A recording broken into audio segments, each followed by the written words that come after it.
Saya tak tahu lagi apa lagi saya nak cakap tentang bangsa saya ni yang begitu pemalas. Malah.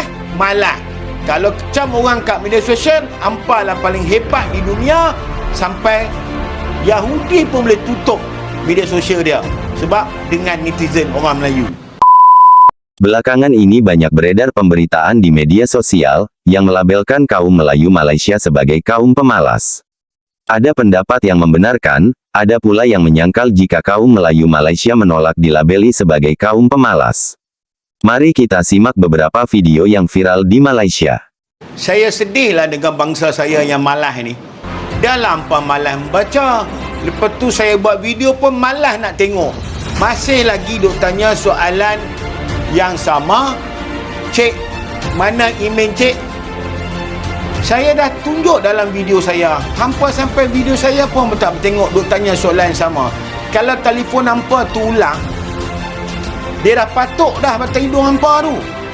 Saya tak faham betul lah bangsa saya ni cukup pemalas. Nak menyelesaikan masalah hampa sendiri pun malas. Macam manalah bangsa kita nak maju? Saya dah tunjuk dalam video saya, email saya, masih lagi duk tanya email saya mana. Tu yang saya pelik. Hampa tak tengok ke video saya? Lepas hampa email kat saya email pula tata cara bagaimana nak buat aduan. Pun hampa tak baca, duk buat salah, duk buat benda yang saya tak suka. Bila hampa email kat saya, jangan forward email yang saya hantar. Hantar je aduan hampa. Sebab tu saya kata, baca dulu apa yang saya bagi tentang tata cara bagaimana nak buat aduan. Itu pun malah. You nak kata anak Melayu malas, cuba you tengok yang buat food delivery tu, yang bawa motor hantar makanan tu, kebanyakannya anak Melayu tau. You kata malas, tengah panas, hujan, you tak nampak ke? Saya nak cakap satu anak Cina, anak India, anak Melayu, kita semua sama. Kita semua berusaha. Ada yang malas, ada yang rajin. Jangan you kategorikan tau. Jangan generalize. Otak awak ni besar ke kecil? One person doesn't represent the whole race. Din Kiara. Malas kau cakap. Kau buta ke? Kau tak nampak ke anak-anak muda kita dekat, kalau dulu nak meniaga food truck tu anak saya sendiri kena hambat, kena hangkut. Kita ni orang Malaysia, kita follow the law. Tak boleh. Tanya dia, pekerja you datang daripada mana? Dia kata, datang daripada Indonesia, datang daripada Thai. Melayu tak ambil. Melayu ambil lah. Pasal apa tak banyak? Melayu ambil 100, dapat lekat lah 3 orang. Kenapa? Panas lah. Nak bekerja tu panas sampai tak mau kerja. Jadi kalau tak mau kerja, orang lain masuk lah. Lepas tu negara kita lah ni dah 7 million orang asing. Sebab kita tak mau kerja. Bila saya kata orang Melayu malas, marah saya. Tapi ini kebenaran. Tolonglah, you tengok anak-anak Melayu kita macam mana. Berpanas-panas tau. Berapa banyak pelajaran tinggi sanggup berhenti sebab keadaan susah, dia bekerja sebagai Grab. Ini yang korang janji tau, PTPTN tu yang nak lepaskan tu pun korang tak boleh nak bantu. Dulu cakap begitu hebat. Saya tak tahu lagi apa lagi saya nak cakap tentang bangsa saya ni yang begitu pemalas. Malah. Kalau kecam orang kat media sosial, hampa lah paling hebat di dunia, sampai Yahudi pun boleh tutup media sosial dia sebab dengan netizen orang Melayu. Kau nak ke kerja korek-korek longkang, kerja panas? Sekarang tu kelapa sawit terbengkalai dekat Pahang tu, kau nak ke buat? Kita kerja yang sama. Orang kata orang Melayu, orang Cina, rakyat Malaysia ni malas nak bekerja. Contohnya memotong rumput pada gaji RM100. Kenapa dia menetapkan gaji tu pada RM100 untuk orang Malaysia? Sebab apa? Keperluan dia untuk meneruskan kehidupan berkeluarga. Dia perlukan bawa balik ke rumah RM100 satu hari. Rasa kecil hati, jangan rasa susah hati. Ini saya bukan bodek orang Melayu. Tak.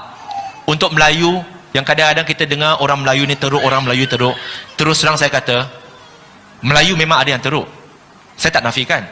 Tapi saya tak nafikan juga, Cina pun ada yang juga teruk. India pun ada yang teruk. Kalau di Malaysia kita kata, Melayu Islam itu nampak teruk sebab Melayu banyak masuk penjara, banyak buat maksiat. Saya setuju sebab majoriti penduduk Malaysia Melayu. Kalau you pergi negara China, you ada jumpa ke majoriti Melayu buat salah kat sana? Kalau you pergi India, you ada jumpa ke Melayu banyak kat sana? Tak ada. Itu maksudnya bila kita berfikir, kita bercakap tak ada guna akal punya cakap.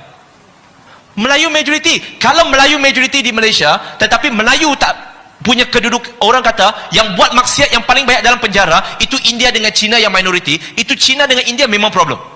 Orang Melayu kata kami tak malas, dan ada satu kajian dibuat oleh Profesor Ungku Aziz. Dia kata mitos saja mengatakan Melayu ni malas. Sebab kalau dilihat kita pergi kampung, nelayan turun ke laut sebelum subuh menulis getah, turun menulis sebelum subuh. Maknanya yang turun kerja pergi ke laut, pergi menulis sebelum subuh ni bukan orang malas, orang rajin. Jadi sifatnya rajin, tetapi sistem, ada satu dasar sistem pemasaran menyebabkan orang Melayu ni kekal miskin, kekal mundur, menyebabkan kita terbelenggu dalam kemiskinan. Dan satu lagi, sebab kita rasa kita tuan tanah kita ni. Sifat ketuanan, sifat complacency ni menyebabkan orang Melayu ni cukup. Contoh, tengok makcik-makcik yang jual nasi lemak pagi-pagi. Dia punya jualan tu cukup-cukup je sampai pukul 8. Kalau pukul 8 habis, oh Alhamdulillah rezeki baik hari ni. Esok tak tambah production.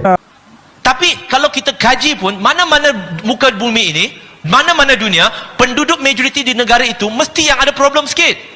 Sebab mereka majoriti. Contoh, kereta Mercedes-Benz adakah yang rosak? Adakah yang tak bagus? Ada. Tapi kenapa kita jarang dengar? Sebab tak ramai orang pakai. Tapi selalu kita dengar Proton. Pasal apa? Sebab ramai orang pakai mah. Itu logik pun tak boleh pakai ke? Jadi saya kata, orang Melayu, anda ada toleransi lemah lembut yang sangat berkesan. Dan kerana anda kena faham, anda dah buat banyak dakwah tanpa anda sedari, tetapi pergiatkan dan lebih aktif. Kebenaran hari ini ialah di Malaysia ini orang Melayu tidak ramai dalam bandar. Mereka tidak berniaga dalam bandar. Mereka tinggal di luar bandar dan rata-rata mereka miskin di negara mereka sendiri, sedangkan orang yang datang daripada jauh menjadi begitu kaya, menjadi milioner, bilioner dan mungkin juga trilioner tak lama lagi. Saya membangkang sangat-sangat apabila orang duk kata Melayu malas. Kan? Siapa dia yang duk kata Melayu malas? Dia kata orang putih kata orang Melayu malas. Saya pernah belajar di tempat orang putih. Di Amerika dulu saya study di Amerika. Orang putih tu lagi malas teruk dari kita.